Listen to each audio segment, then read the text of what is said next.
सूरदास जी महाराज, उनके अंदर एक गुण था, उनसे कोई कुछ भी पूछता था तो वो बिल्कुल सत्य बता देते थे। यहां तक स्थिति थी कि उनके गांव के लोग आकर के पूछते थे हमारी गैया खो गई, तो सूरदास जी बता देते थे वहां उस गांव के उस क्षेत्र में और पेड़ के नीचे तुम्हारी गैया मिल जाएगी, जाओ ले लो।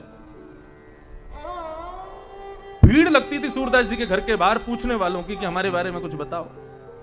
सूरदास जी के पिताजी ने सूरदास जी से कहा कि सूरदास, तुम्हारे पास इतना बढ़िया गुण है, तुम सबको जो बताते हो सत्य होता है, इससे धन क्यों नहीं कमाते? हमारे घर का व्यापार हो जाएगा, घर की थोड़ी वृद्धि होगी। सूरदास जी कितनी सुंदर बात कहते हैं, बोले ठाकुर जी के द्वारा दिया गया एक उपकार है, एक गुण है मेरे पास, मैं इससे धन नहीं कमा सकता। और सदा सर्वदा के लिए अपने इस गुण को छुपा करके रखा सूरदास जी ने। ठाकुर जी मिले, अरे नित्य पद सुनने आते थे सूरदास जी के, नित्य पद सुनने आते थे। ऐसी लीला ठाकुर जी की।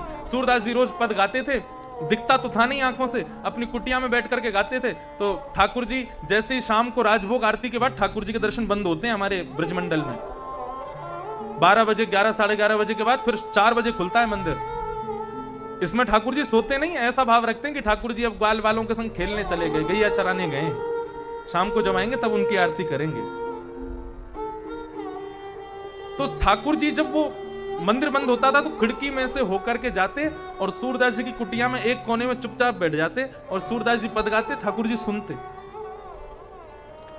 अब एक दिन ठाकुर जी जैसे ही जा रहे थे चुपके चुपके, तो खिड़की में जैसे ही चढ़ने लगे तो पीछे से किसी ने पकड़ लिया। ठाकुर जी बोले ये कौन आया? पीछे देखा तो किशोरी जी राधा रानी खड़ी थी। कहां जा रहे हो अकेले अकेले? ठाकुर जी बोले अब मैं जा रहा हूं, एक भक्त पे कृपा करवे जा रहा हूं। राधा रानी वाली मैं भी चलूंगी साथ में। अब ठाकुर जी बोले अब आप कहां जाओगी, श्रम है जाएगा, आप यहीं रहो विराजो। किशोरी जी बोली यदि मुझको लेके नहीं गए तो गुसाई जी से आपकी शिकायत कर दूंगी कि आप दोपहर में बाहर जाते हो घूमने और कहां कहां घूम घाम के आते हो, सब गुसाई जी पता कर लेंगे, सब जगह आना जाना बंद। ठाकुर जी बोले गुसाई जी से मत कहियो। राधा रानी बोली तो लेके चलो मुझको। अच्छा चलो। किशोरी जी को अपने संग लेकर के गए। बोले अब आप बस एक चीज रखना, शांत रहे ना, किसी से कुछ कहना नहीं। बोले नहीं कहूंगी लेकिन लेके चलो। ठाकुर जी अपने संग किशोरी जी को लेके सूरदास जी की कुटिया में आ गए।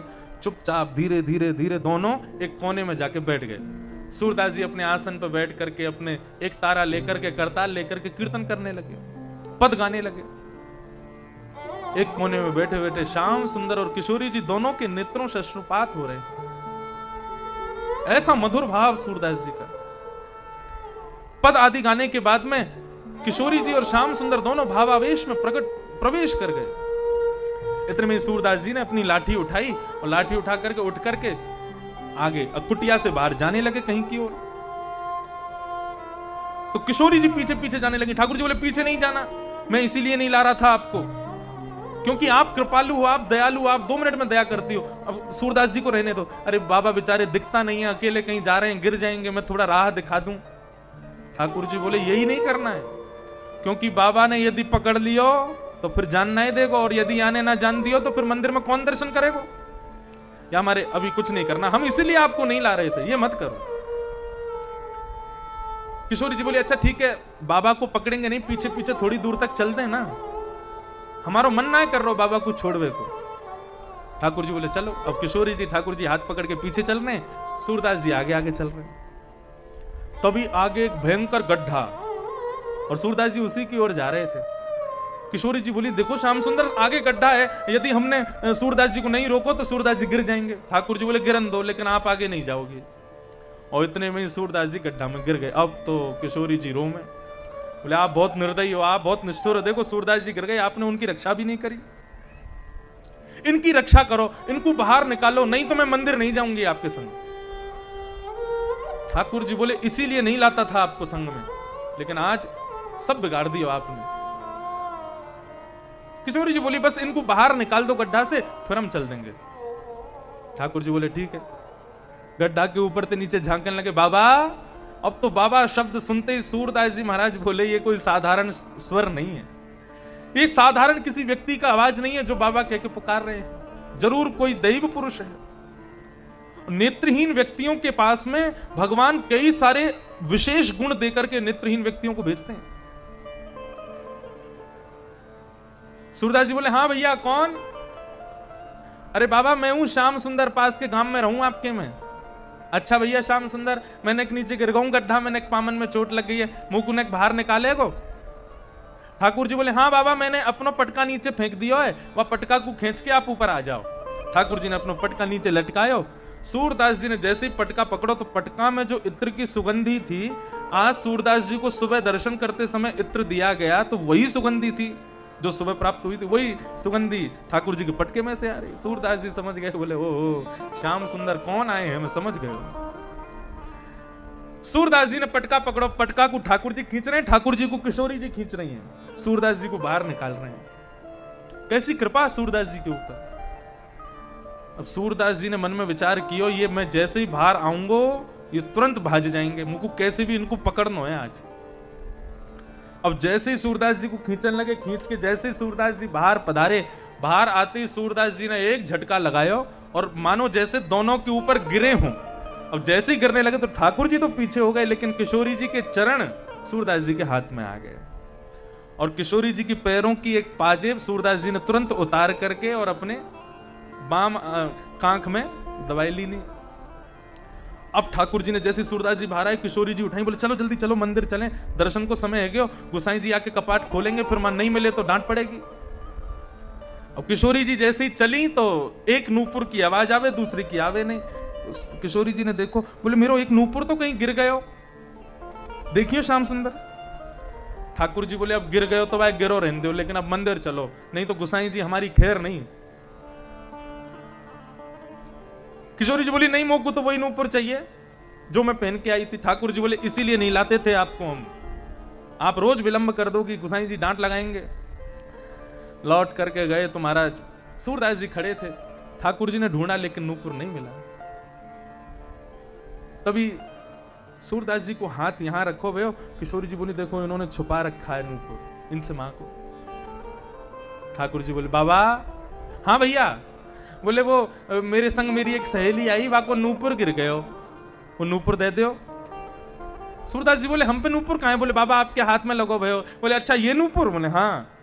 बोले मैं कैसे मानूं ये तुम्हारो है। अरे बाबा अभी अभी तो हम आए, आपकी रक्षा करके गए, नीचे तो निकाल के लाए और यहीं पर नूपुर गिर गए, आपने उठा लियो, हमारा ही नूपुर है। सूरदास जी बोले मुंह को दिखाई ना दे भैया, मुंह कैसे पता चलेगी कि तुम ही रक्षा करके गए, ऐसा भी तो ऐसा कोई और करके गए हो। और मैं अभी तुमको नूपुर दे दूं और फिर जिनको नूपुर हो वो आ जाए, वो आके कहें कि हमारा नूपुर, तो फिर मैं तो असमंजस में फंस जाऊंगा। तुम मुंह को प्रमाण दो ये नूपुर तुम्हारा, मैं दे दूंगा। श्याम सुंदर बोले कैसे दें प्रमाण। बोले एक नूपुर तुम्हारे पास होएगा, एक नूपुर मेरे पास है, अपने दूसरे नूपुर की पहचान करा दो तो मैं ये नूपुर दे दूंगा। किशोरी जी बोली क्या करना पड़ेगा। सूरदास जी नीचे बैठ गए, बोले मेरे यहाँ गोदी में अपना वो दूसरा पाम रख दो जहां मैं नूपुर पहन रखो है, तो मैं वाकू अपने हाथन से देख लूंगा, जब मुंह को लगेगी कि हाँ आपको है तो मैं पहना दूंगा। किशोरी जी आगे जाने लगी। ठाकुर जी बोले आगे मत जाइयो, बाबा पकड़ लेगो, ऐसा पकड़ेगो फिर छोड़ेगो नहीं। किशोरी जी बोली तुम रहने दो मैं तो जाऊंगी। अब किशोरी जी जैसी आगे बढ़ी, अपना पाम रखो बाबा के गोदी में, तो ठाकुर सूरदास जी ने अपने हाथ से देखो, बोले हाँ नूपुर तो आपको ये लाओ, दूसरा चरण दो मैं पहना दूं। जैसे ही दूसरे चरण में नूपुर पहनायो, किशोरी जी पीछे हट बेकू भाई, इतने में ही सूरदास जी ने अपने अंक में किशोरी जी के चरण पकड़ लिए। अरे बाबा छोड़, अरे बाबा छोड़। बोले आज ना है छोड़ूंगो, इतने साल में पकड़ में आए हो, अब तो आपको कृपा करनी पड़ेगी मेरे ऊपर। ठाकुर जी हटा में, किशोरी जी पीछे हटे, लेकिन सूरदास जी ने दोनों पकड़ लिए। बोले आज मोकू नेत्र प्रदान करो, मोकू दर्शन दो, तभी आते जान दूंगा, नहीं तो नहीं जान दूंगा।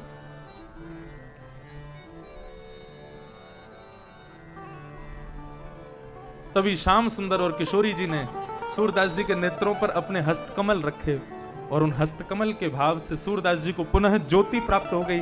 जैसे नेत्र खोल करके देखा तो सामने श्यामा श्याम खड़े हैं, उनका मंगल स्वरूप खड़ा है। मंगल दर्शन करके सूरदास जी के नेत्र सजल हो गए। घूम घूम करके ठाकुर जी को देख रहे हैं, किशोरी जी को देख रहे हैं, सर्वांगीण अंग का दर्शन कर रहे हैं, रुदन कर रहे हैं। ठाकुर जी कहने लगे सूरदास जी हम नित्य आमे आपकी कुटिया में, रोज आपके पद सुन करके जामे। आप ऐसा विचार मत करियो कि आपके पास आंख ना है तो हम आपको ना अरे आप मुंह को ना देख सको तो काबे हो, मैं तो आपको रोज देखूं सूरदास। ठाकुर जी से सूरदास जी बोले आपको क्या लगता है मुझको पता नहीं है कि आप रोज आते हो। आप जैसे ही मेरे कुटिया में प्रवेश करते हो, आपके पीतांबरी की सुगंधी मुंह को आ जाए, मुंह को पता चल जाए कन्हैया आ गए, या हमारे आप चतुर हो, आपके भक्त चतुर ना है, ऐसा मत सोचा करो, हमें सब पता है। किशोरी जी श्याम सुंदर जैसे ही जान लगे तो सूरदास जी बोले एक कृपा कर दो। बोले कहा?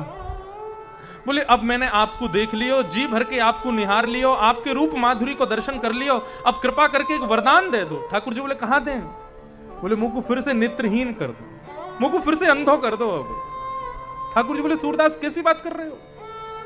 सूरदास जी बोले प्रभु जिन नैनन में आप बस गए, उन नैनन से अब दूसरे को ना देख सकूं मैं, या हमारे आप विराज गए हो, अब मुंह को फिर से नेत्रहीन कर जाओ। ऐसे सूरदास जी। बसो मोरे नैनन में यह जूरी। आह